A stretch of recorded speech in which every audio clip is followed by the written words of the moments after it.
Great, thank you very much for the introduction. So thank you very much for coming to the paper presentation, as I said, on investigating how smartphone movement is affected by body posture. This is work completed by myself, Rachel Eardley, and my PhD supervisors, Anne Roudaut, who happens to be in the audience, Steve Gill and Steve Thompson. We're pleased to be presenting our work today at SIGCHI. So this work I'm about to present is a follow-up of our 2017 SIGCHI paper, Understanding Grip Shifts, How Form Factors Impact Hand Movements on Mobile Phones. Can I just have hands up if anybody's aware of this work?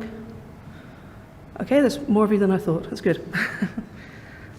Okay, to start, I think we're going to play a game. I did this last year and it worked out well. So if we can, everybody take out their mobile phones, please.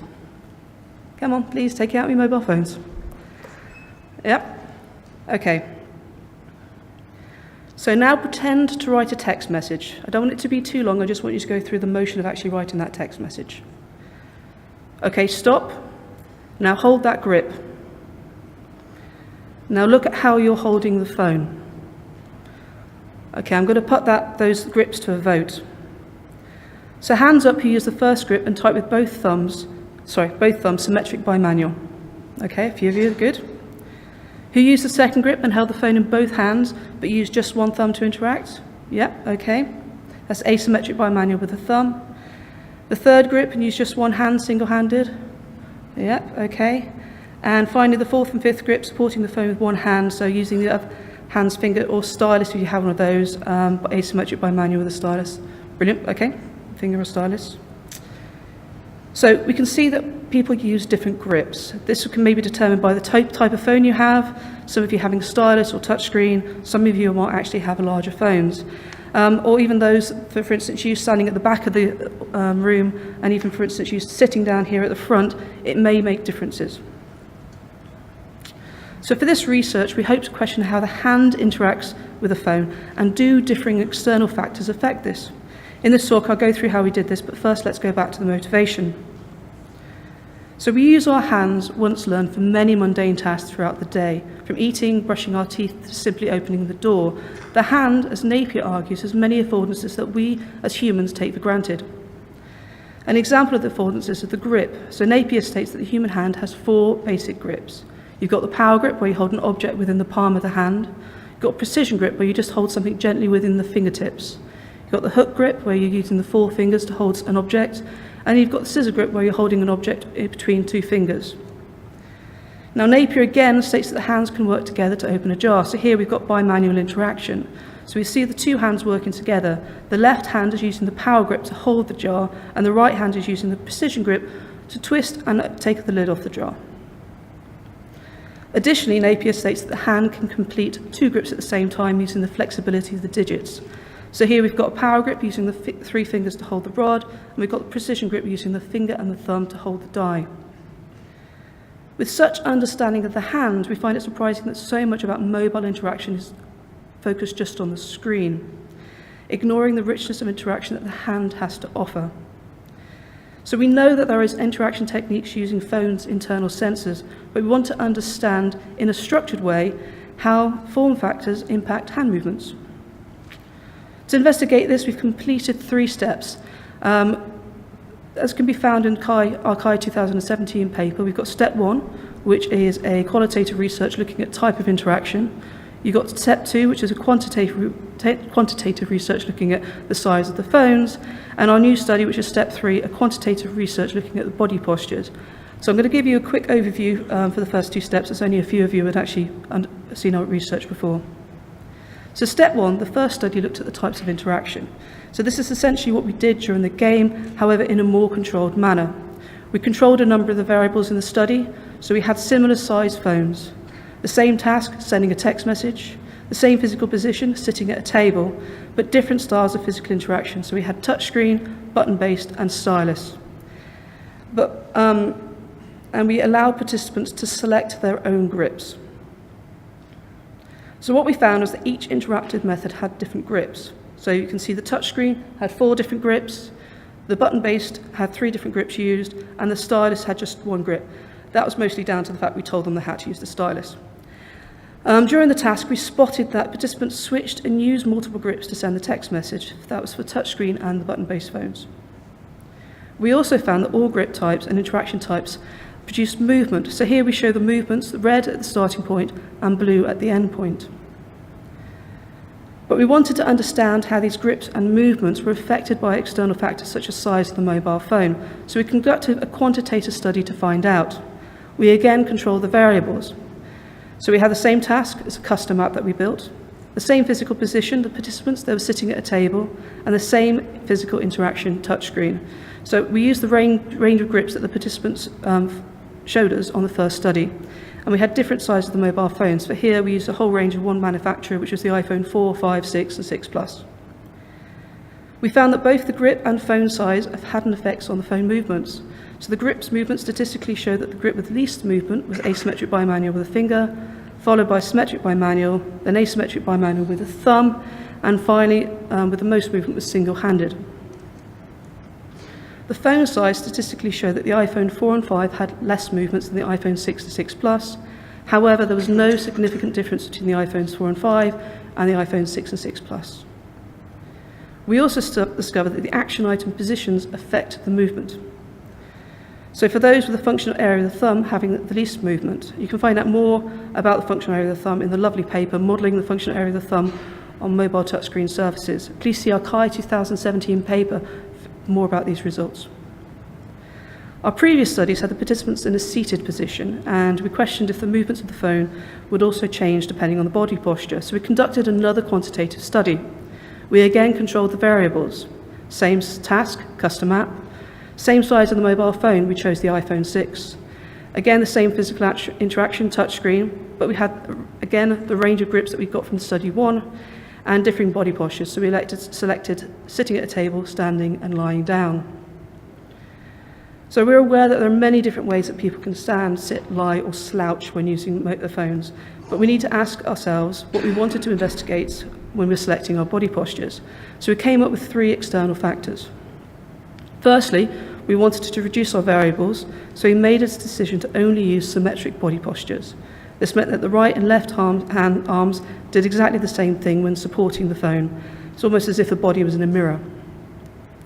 We also wanted to investigate phone support. As we see here, the phone is shown at 3 different angles. So the first, which is in blue, the phone is sitting comfortably within the palm. So the final position, which is in green, where the phone needs to be held securely in the hand, so it could easily be otherwise it could easily be dropped. So for muscle usage, we were inspired by a paper performing the ergonomics of touch surfaces, a comparative study using biomechanical simulation, and I absolutely love the picture that they've done here, which studied the muscle usage of a number of body postures when using a mixture of touchscreen devices. This had us selecting body postures that the participants lift their arms in different ways. For body support, we wanted to understand how the movement of the arms affected the movement of the phone. So I hope you're all going to forgive me this, but I think we're going to have to demo these body postures. So for the second time, can you all please take out your mobile phones and hold them in the symmetric bimanual grip. So I don't want you to drop the phone whilst you're doing these tasks. So that's holding the phone in two hands and 2 thumbs. Now, for those who are seating, can you please rest your elbows on your knees? Now, you'll see here that your elbows are secured to your knees, and the phone support is coming from the movement of the lower arm, the wrist, and the actual hands. Okay, so for those who are able, can you please stand? Now, let your arms sit naturally by the sides. As you see here, so holding the phone naturally by your sides, you see here that your arms are flexible, and the phone support comes from the upper arms, the lower arms, the wrists, and the hands. Okay, so if you can all do the final thing and lie down. Damn it, you realised I was joking. Okay, so if you can stay standing, but just raise your arms above your head. So this will help simulate the laying down position. So here you can see you hold the phone with your arms, but it's fighting gravity. As you're standing, the phone is supported by the upper arm, lower arm, wrists, and hands, as if it was standing, but you're taking a lot more effort and you don't have as much freedom of movement. Okay, you can all sit down. Thank you very much for participating. You're a lovely audience. Okay, so to run the experiment, we used the same custom app built using JavaScript and HTML as a study 2, and the app had 3 main screens, which is the grip, neutral, and target. Okay, so here's a clip of myself using the custom-built web app that we did So with the initial grip being that of single-handed, the phone moves as the user interacts. You've got the neutral screen acting as a reset for each target, and the participant continued using this app within that body posture that we had them until all the grips were completed. And again, we use the same 8 targets positions as study 2. So we use the phone's inbuilt sensors to record the movement along the alpha, beta, and gamma axis, and we use the custom app to timestamp the location of the taps, grips used, targets used, and the body posture used. So analysis was done using quantitative methods by performed Ancover and the sum of absolute values of each axis using the accelerometer movements. So this allowed us to include the participants' hand sizes within the data through a principal component analysis. Please read the paper for more details about the data analysis. So what did we learn? So for overall movement of grips, we found that asymmetric bimanual with the finger had the least movement, then symmetric bimanual, next asymmetric bimanual with the thumb, and finally with the greatest movement was single-handed. This matched our 2017 SIGCHI paper findings. For overall movement and body postures, we found that standing had the least movement, and then sitting at a table, and finally lying down had the most movement. And for the body postures, we found that overall movement showed alpha had the least movement, then beta, and finally gamma had the most movement. So that's the movement of the actual phone, the angles. So looking at the movement of individual body postures, we see that for the body postures standing and sitting at a table, we again found that alpha had the least movement and gamma had the most. For lying down, however, the alpha and beta directions were switched, here showing that the rotation along the alpha was more common for the lying down position. So we asked the participants to fill in a questionnaire for each grip and body posture used, asking them if they feel the phone was being gripped securely. For example, were they worried that it might actually drop the phone? How comfortable did they find the grip and the body posture? And how would they rate the preference for that grip and body posture? The body posture most preferred was that of standing, then sitting at a table, and finally lying down. This meant that the most preferred body posture standing was the one with the least movement, and the least preferred body posture lying down was the one with the most movement. For security and body postures sitting at a table and lying down, the grip that was most preferred, asymmetric bimanual with a finger, matched that of the least movement, and the grip least preferred, single-handed, matched that of the most movement. That was the same order for comfort for all body postures, and for popular with body postures standing and lying down. For security and body postures standing, things were a little different, with the grips asymmetric bimanual with the finger and symmetric bimanual switching positions. For popular and the body postures sitting, again a difference occurred, with the grips symmetric bimanual and asymmetric bimanual with a thumb having exactly the same result.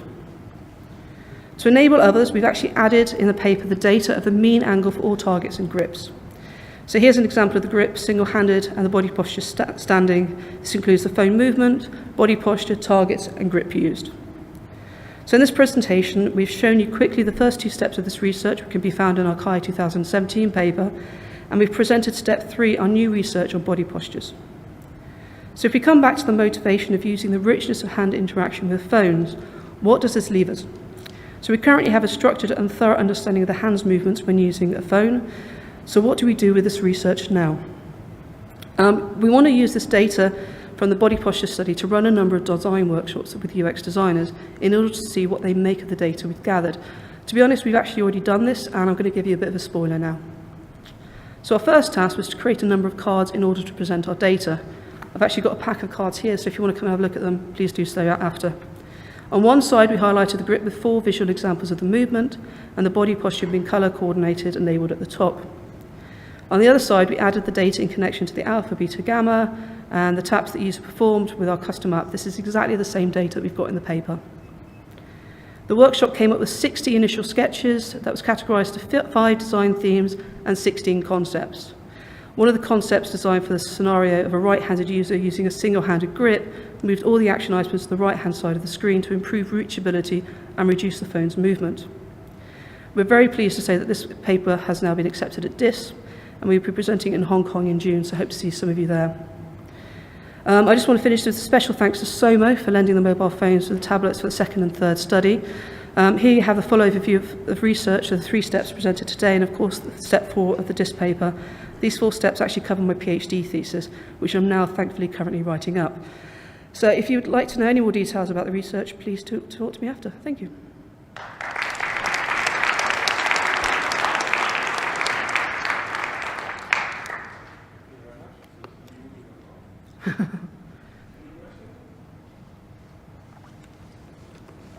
Shumin Jai, Google. I wonder if you look at the phone cases as a variable, which especially, for example, the Google Pixel 2 uses a fabric-based case. Personally, I find that made the phone looking much less sleek, which is most of the industrial design objective, not on ergonomics. But the phone case usually make them look bad, but for me, the hand grip is much more secure with a case. Yeah, would that help or hurt the ergonomics? So we made sure that there was no cases in the iPhones when we were using them, just to keep the variables down. We did ask the participants if they used cases or not, and the percentage of them did. But yeah, because of the sleekness of the iPhone, when people were lying down, we did have a few participants actually drop the phone. So yeah, I think there would have been a big difference if we'd have chosen a specific casing for the phone, but we didn't do that for this study. But you imagine it would be more positive? Yeah, absolutely. If it's a leather case, which I use, I think they'll be less, they'll be feeling a lot more positive and a lot more secure holding that phone. Thank you. Hi, I'm Joanna Bergström Lehtovirta from University of Copenhagen.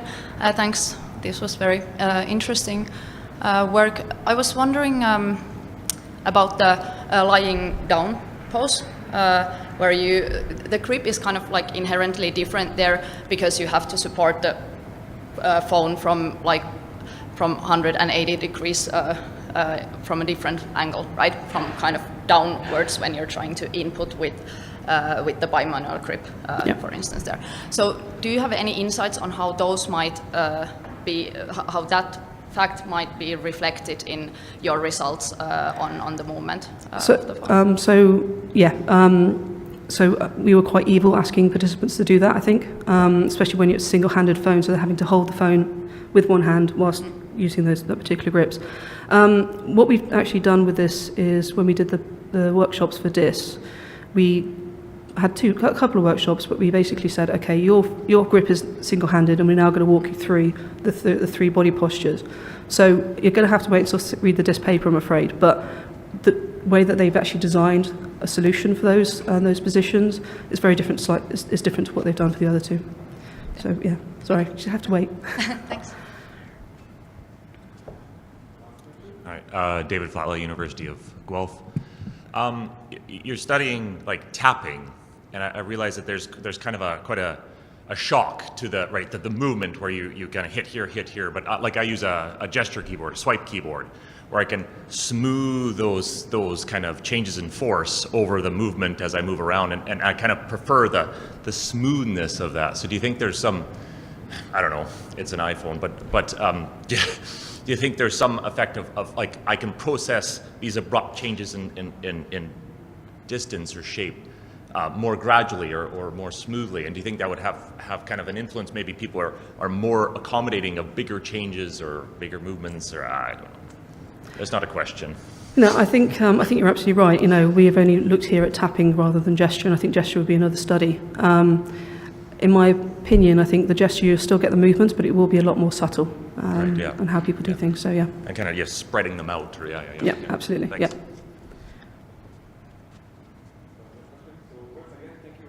Thank you.